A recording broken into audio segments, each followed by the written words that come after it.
The rise of commercial forestry. Commercial यानी commercial का मतलब होता है हम कोई ऐसा काम करें जिसमें हमें ये लगे कि इससे हमें फायदा होगा, मुनाफा होगा। तो ऐसा काम करना जिससे हमें ज्यादा से ज्यादा प्रॉफिट या अर्निंग हो सके। तो यहाँ देखते हैं कमर्शियल फॉरेस्ट्री की राइज कैसे। हमारा जो प्रीवियस सेक्शन था, पिछला सेक्शन जो था, उसमें हमने ये देखा कि जो ब्रिटिशर्स थे उनको मेनली फॉरेस्ट की जरूरत क्यों लग रही थी। वो इसलिए थी ताकि वो अपने लिए जो है शिप्स और रेलवेज को बनवा सके। अब ब्रिटिशर्स को चिंता क्या थी कि जो लोकल लोग हैं वो जिस तरीके से जंगलों का इस्तेमाल करते हैं और इतनी बेतहाशा, रेकलेस मीन बेतहाशा तरीके से जो पेड़ों को गिराया जा रहा है ट्रेडर्स के द्वारा, उससे क्या है जंगल बिल्कुल बर्बाद हो जाएंगे। तो उन्होंने डिसाइड किया कि क्यों ना इनवाइट किया जाए एक जर्मन एक्सपर्ट जिनका नाम था डाइट्रिक बेंड्रिस को सलाह के लिए, और उनको बनाया first inspector general forest of India का। ये आप नोट कर सकते हैं, ये काफी एक इंपॉर्टेंट लाइन है कि जर्मन एक्सपर्ट जो है डाइट्रिक ब्रांडिस, ये first inspector general of forest के थे इंडिया के अंदर। अब ब्रांडिस ने जो है इस बात को बताया कि एक प्रॉपर सिस्टम जो है उसे लाना बहुत जरूरी है ताकि जंगलों को मैनेज किया जा सके और साथ ही साथ लोगों को ट्रेन किया जाए। ये जो एक विज्ञान होता है, एक साइंस होती है संरक्षण करने की, कंजर्वेशन यानी संरक्षण करना। तो जंगलों का कैसे संरक्षण किया जाए उसके लिए लोगों को ट्रेन करना जरूरी है, और साथ ही साथ कैसे जंगलों को मैनेज किया जाए वो भी जो है उसके लिए एक प्रॉपर सिस्टम बनाना जरूरी है। अब ये सिस्टम जो था इसको जरूरत थी लीगल सैंक्शन की, मतलब लीगल तौर पे, कानूनी तौर पे अप्रूवल की इसको जरूरत थी। कुछ कायदे कानून बनाए गए कि कैसे जंगलों को या जंगल के जो रिसोर्सेज है, रिसोर्सेज को हिंदी में कहते हैं संसाधन, इनको जो है जो जंगल के संसाधन है उनको लेकर कैसे जो है कुछ रूल्स बनाए जाए जिससे इनको जो इस्तेमाल किया जा रहा है वो एक कायदे से हो सके, मतलब बेतहाशा ना किया जाए। जो पेड़ गिराए जा रहे हैं, जंगल जो है में जानवर जो चरते हैं उनको में रोक लगानी होगी ताकि जंगलों को एक तरह से बचाया जा सके टिम्बर प्रोडक्शन के लिए। टिम्बर प्रोडक्शन यानी लकड़ी की ज्यादा से ज्यादा पैदावार। अब जो भी कोई पेड़ काटता है बिना इस सिस्टम को फॉलो करे तो उसको जो है पनिश किया जाएगा, उसको सजा दी जाएगी। तो ब्रांडिस ने जो है एक इंडियन फॉरेस्ट सर्विस जो है 1864 में सेटअप करी और इस तरीके से फिर आगे बढ़ा इंडियन फॉरेस्ट एक्ट 1865 का, यानी लागू हुआ 1865 का इंडियन फॉरेस्ट एक्ट। अब इंपीरियल फॉरेस्ट रिसर्च इंस्टीट्यूट जिसे बोलते हैं IFRI, ये जो है बनाया गया देहरादून में 1906 में। यहाँ पर जो पढ़ाई होती थी, ये जो सिस्टम था, यहाँ पे जो बताया जाता था वो कहलाता है साइंटिफिक फॉरेस्ट्री। अब साइंटिफिक फॉरेस्ट्री का मतलब क्या हुआ? साइंटिफिक फॉरेस्ट्री का मतलब हुआ एक ऐसी साइंस कि कैसे फॉरेस्ट को और प्लांटेशन, प्लांटेशन यानी जो बागान होते हैं उनको कैसे मैनेज किया जाता है उसको बताया जाता है। इस तरह की जो फॉरेस्ट्री होती है वहां पर क्या करते हैं, कई सारे जो प्रजातियां होती हैं पेड़ों की जंगलों में उनको काट दिया जाता है और सिर्फ एक ही तरीके के जो पेड़ हैं उनको एक रो में लगा दिया जाता है, स्ट्रेट रोज में। फिर उनको हर साल काटा जाता है और उनको जो है एक कैलकुलेटेड तरीके से दोबारा से रीप्लांट किया जाता है। तो ये होता है साइंटिफिक फॉरेस्ट्री के अंदर। बहुत सारे लोग जिसमें आज की डेट में इकोलॉजिस्ट भी शामिल हैं वो मानते हैं कि ये सिस्टम जो है बिल्कुल भी साइंटिफिक नहीं है। अब यहाँ पर क्वेश्चन आता है इकोलॉजिस्ट। इकोलॉजिस्ट कौन होते हैं?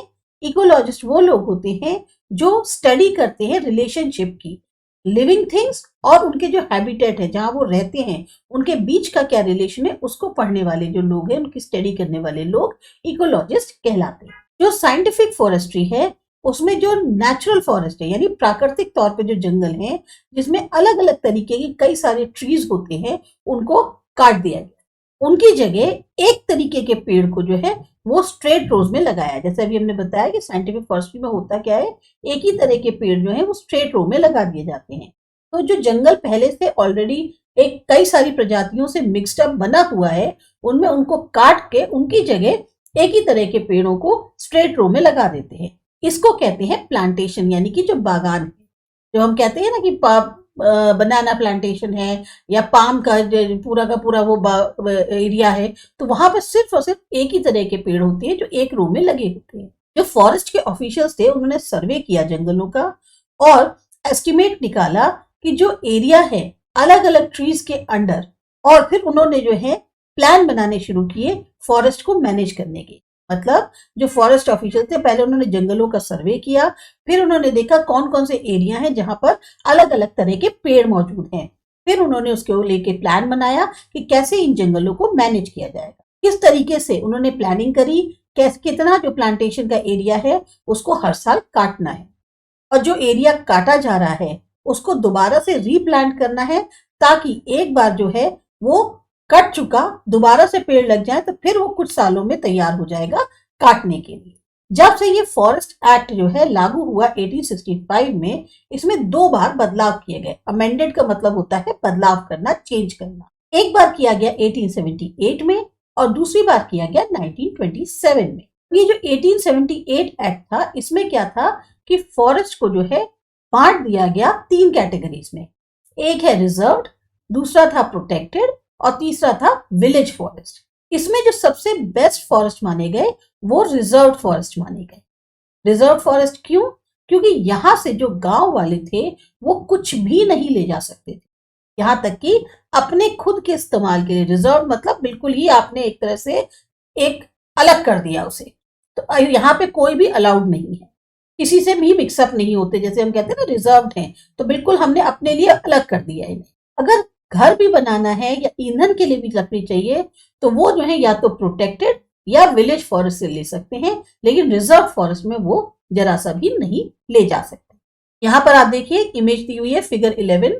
ये इंपीरियल फॉरेस्ट स्कूल है देहरादून इंडिया का। ये पहला फॉरेस्ट्री स्कूल था जिसको इनॉग्रेट किया गया था ब्रिटिश एम्पायर के द्वारा, और ये जो है देहरादून में स्थित है। यही ऊपर आप देख सकते हैं कांगड़ा में 1933 में ये इमेज है, वहां की देवदार का प्लांटेशन है। देवदार जो पेड़ होता है, ये देवदार वहां पे मिलता है जो पहाड़ों पर काफी हाइट पे। ये दिखाया हुआ है आइसले, एक मैनेज पॉपुलर फॉरेस्ट जो टस्कैनी इटली की है, वहां की इमेज है। अब आप देख सकते हैं किस तरीके से पॉपुलर जो है फॉरेस्ट, इसको मेनली इस्तेमाल किया जाता है टिम्बर के लिए, लकड़ी के लिए। इनकी जो है ना तो पत्तियां, फ्रूट्स या कोई और प्रोडक्ट के लिए इस्तेमाल होता है। आप देख सकते हो पेड़ कैसे बिल्कुल एक सीध में लगे हुए हैं और सब के सब एक ही हाइट के हैं। ये जो मॉडल है ये साइंटिफिक फॉरेस्ट्री का है जिसको कि प्रमोट किया जा रहा है। यहाँ पर एक एक्टिविटी दी हुई है कि अगर आप गवर्नमेंट ऑफ इंडिया में होते 1862 में और आपको जिम्मेदारी दी जाती कि सप्लाई करिए रेलवेज को के लिए स्लीपर्स को या फ्यूल जो है लार्ज स्केल पे, तो आप क्या कदम उठाते? शायद हम भी यही कदम उठाते कि अगर हम पेड़ जो हैं काट रहे हैं तो उसकी जगह उसी तरीके के पेड़ों को दोबारा से लगा दें, ताकि जब एक बार, एक तो फॉरेस्ट का कवर बना रहेगा, मतलब जंगल आपका वैसा का वैसा ही रहेगा, कुछ सालों बाद वो पेड़ फिर से तैयार हो जाएंगे, तो आप उनको रीप्लांट करके दोबारा इस्तेमाल में ला सकते हैं और इस तरह से जंगल भी आपका खाली नहीं होगा। ये हमारा जो है एक फर्स्ट पार्ट है राइज ऑफ कमर्शियल फॉरेस्ट्री। इसके बाद का जो कंप्लीट चैप्टर है वो ऐप पर देख सकते हैं आप, क्योंकि हमारी जो ऐप है असा एजुकेशन, उसमें अब हम बिल्कुल नए वीडियोस ला रहे हैं जिसमें काफी डिटेल में और बहुत ही अच्छे से क्लियर करके इजी हिंदी में समझाया गया है। अगर आपको लगता है कि आपको उसमें कोई डाउट है, कोई क्वेरी है, तो आप जो है डायरेक्ट मैसेज करके उसका उसी टाइम पर आंसर ले सकते हैं। इसके अलावा उसमें पूरी नई तरीके से सॉल्व एक्सरसाइजेज हैं और साथ ही साथ एक्सप्लेनेशंस हैं, समरीज हैं, जो आपको और सब्जेक्ट्स की भी उसमें मिल जाए।